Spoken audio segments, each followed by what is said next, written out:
أعوذ بالله من الشيطان الرجيم. بسم الله الرحمن الرحيم. ثم أتبع سببا حتى إذا بلغ بين السدين وجد من دونهما قوما لا يكادون يفقهون قولا. قالوا يا ذا القرنين إن يأجوج ومأجوج مفسدون في الأرض فهل نجعل لك خرجا على أن تجعل بيننا وبينهم سدا. قال ما مكني فيه ربي خير فأعينوني بقوة أجعل بينكم وبينهم ردما.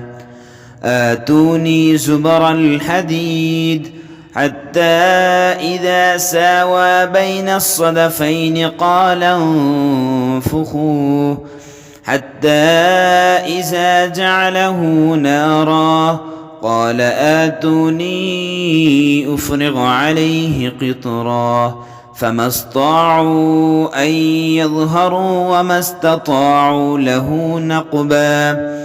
قال هذا رحمة من ربي فإذا جاء وعد ربي جعله دكا وكان وعد ربي حقا. وتركنا بعضهم يومئذ يموج في بعض ونفخ في الصور فجمعناهم جمعا.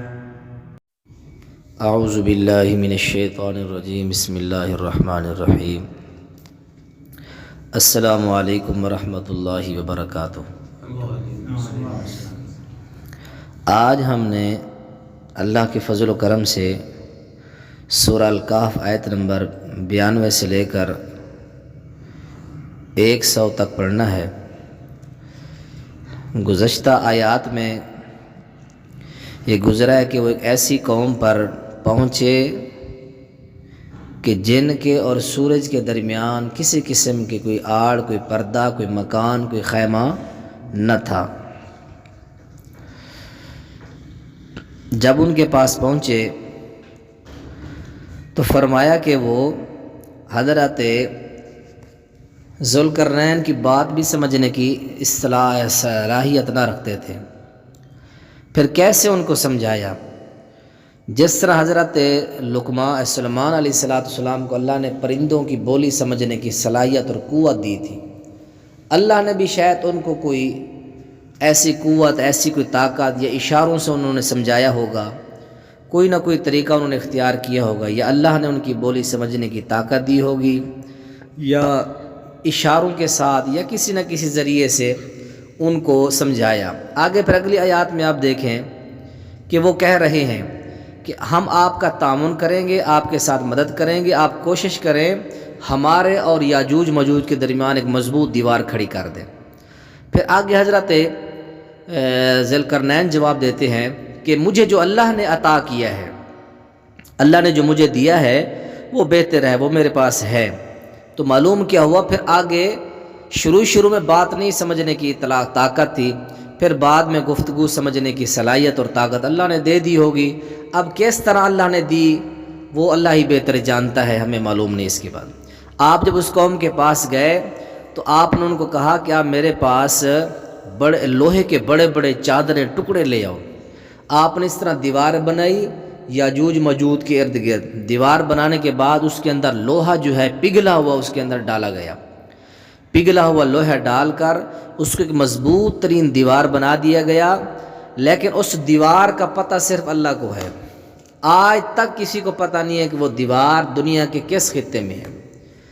لوگوں نے بڑی کوششیں کی تلاش کرنے کی، لیکن وہ دیوار نہیں مل سکی. اچھا جی، فرمایا کہ ثم اتبع سببا، پھر وہ کچھ ساز و سامان لے کر چلا. حتی اذا بلغ بین السدین، یہاں تک کہ جب وہ دو پہاڑوں کے درمیان پہنچا. سدین پہاڑ، جب وہ دو پہاڑوں کے پاس درمیان پہنچا. وجد من دونہما قوما، تو ان کے اس طرف کچھ لوگوں کو پایا، پہاڑ کے اس طرف کچھ لوگوں کو پایا، لا یکادون، جو قریب نہ تھے، یفقہون قولا، کہ کوئی بات سمجھے۔ حضرت ذوالقرنین کی کوئی بات سمجھنے کی صلاحیت طاقت نہیں رکھتے تھے۔ پھر اللہ نے سمجھ دی، پھر آگے گفتگو بھی ہو رہی ہے۔ انہوں نے کہا یا ذوالقرنین، اے ذوالقرنین، ان یاجوج و ماجوج، بے شک یاجوج و ماجوج، مفسدون فی الارض، اس زمین میں فساد کرنے والے ہیں۔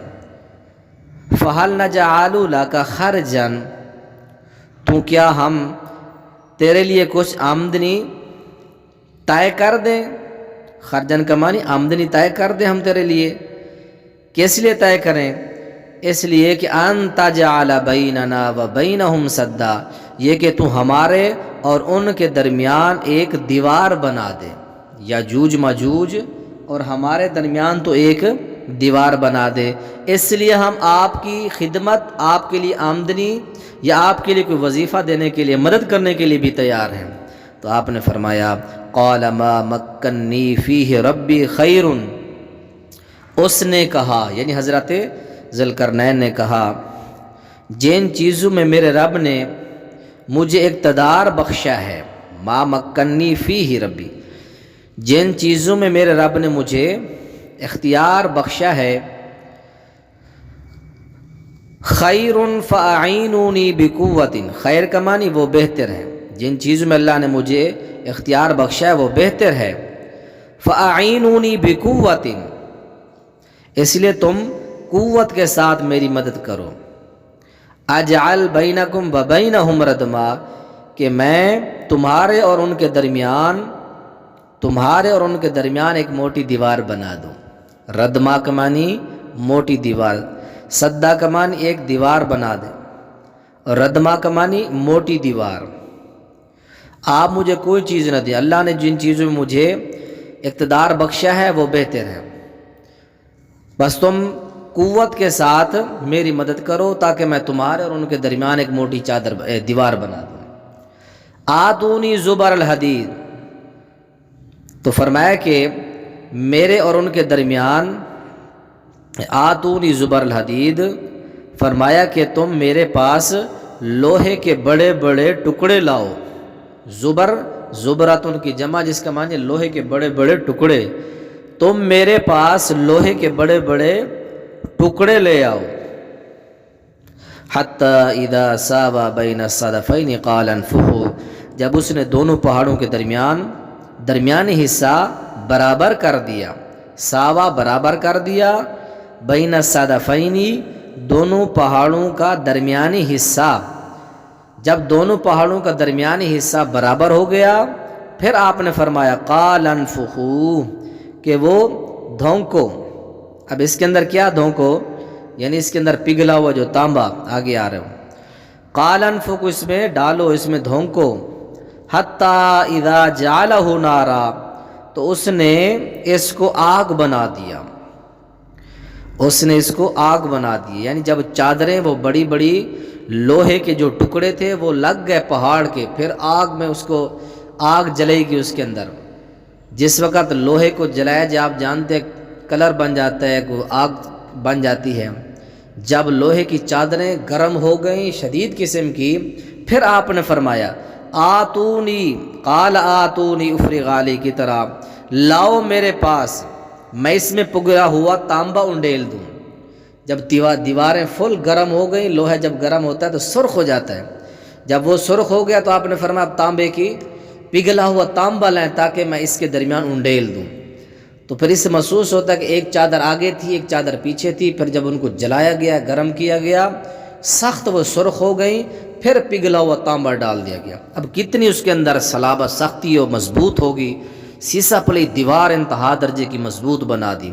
آتونی افرغ علیہ، کی طرح لاؤ میرے پاس، میں اس میں پگھلا ہوا تانبا انڈیل دوں، افرغ انڈیل دوں، کی طرح تانبا پگھلا ہوا، آتونی میرے پاس لاؤ، افرغ میں اس میں انڈیل دوں، کی طرح کا معنی پگھلا ہوا تانبا فمستطاعوا ان يظهروه وما استطاعوا له نقبا، پھر نہ وہ اس میں یہ طاقت رکھیں کہ اس پر چڑھ جائیں.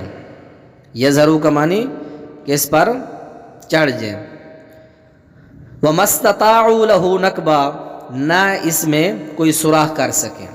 جب اتنی شدید قسم کی مضبوط میں دیوار بنا دوں گا تو وہ طاقت نہ رکھ سکیں گے کہ اس میں وہ چڑھ جائیں یا اس میں کوئی سوراخ کر سکیں. نقبہ کا معنی سوراخ کرنا. قال هذا رحمت من ربی، اتنا بڑا کام کرنے کے بعد فرمایا لوگوں یہ میرے رب کی رحمت ہے، میرا کوئی کارنامہ نہیں ہے. فَإِذَا جَاءَ وَعْدُ رَبِّي جَعَلَهُ دَكَّا، فرمایا کہ جب آ گیا میرے رب کا وعدہ، جَعَلَهُ دَكَّا، وہ اسے زمین کے برابر کر دے گا، وہ اس کو زمین کے برابر کر دے گا. وَكَانَ وَعْدُ رَبِّي حَقًّا، میرے رب کا وعدہ ہمیشہ سے. اور آگے فرمایا کہ وَتَرَكْنَا بَعْضَهُمْ يَوْمَئِذٍ يَمُوجُ فِي بَعْضٍ وَنُفِخَ فِي الصُّورِ فَجَمَعْنَاهُمْ جَمْعًا، اس دن ہم ان کے بعض کو چھوڑیں گے، اس دن ہم ان کے بعض کو چھوڑیں گے. یموج فی بعض، بعض میں ریلا مارتے ہوئے ہوں گے، بعض میں ریلا مارتے ہوئے ہوں گے. یعنی جب چھوڑیں گے تو اس طرح جس طرح کوئی پانی کا ریلا یا کوئی سپیڈ ہوتی ہے، ریلا مارتے ہوئے بڑی تیزی کے ساتھ وہ بھاگیں گے. ہم بعض کو چھوڑیں گے. وَتَرَكْنَا بَعْضَهُمْ، اس دن ہم ان کے بعض کو چھوڑیں گے. یموج فی بعض، وہ بعض میں ریلا مارتے ہوئے چلیں گے. وَنُفِخَ فِي الصُّورِ، اور ہم پھونکیں گے سور میں. اب اس سے مراد دوسرا نفخہ ہے، سور سے مراد دوسرا نفخہ.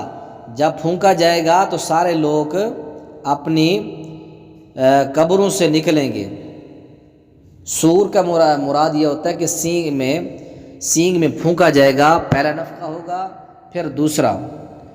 ہم پھونکیں گے سور میں اور ہم ان سب کو جمع کریں گے.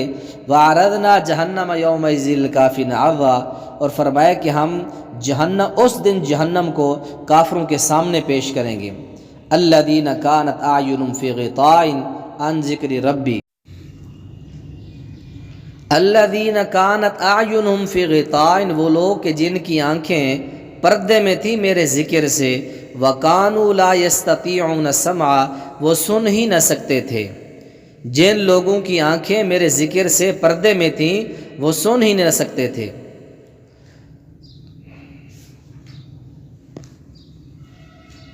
تو کل انشاءاللہ آیت نمبر 101 سے آگے پڑھیں گے سورہ الکہف کی. تو یہ رکوع جو ہے اس کو یاد کر لیں. حضرت ذوالقرنین رحمۃ اللہ علیہ کا واقعہ کہ انہوں نے کس طرح اس قوم کے پاس پہنچے، گفتگو ہوئی، پھر لوہے کی بڑی بڑی چادریں لائی گئی، ان میں آگ جلائی گئی، ان کو فل تپایا گیا، گرم کیا گیا. پھر اس دیوار کے اندر تانبا پگھلا ہوا ڈال کے ایک مضبوط ترین دیوار بنا دی گئی. آج تک وہ دیوار موجود ہے. اللہ تعالیٰ ہی اس کو جانتا ہے کہ دنیا کے کس کونے میں، دنیا کے کس جگہ پہ واقع ہے. تو اللہ تعالیٰ بس اس واقعے کے اوپر ایمان رکھنے کی توفیق نصیب فرمائے. وآخر دعوانا الحمدللہ رب العالمین.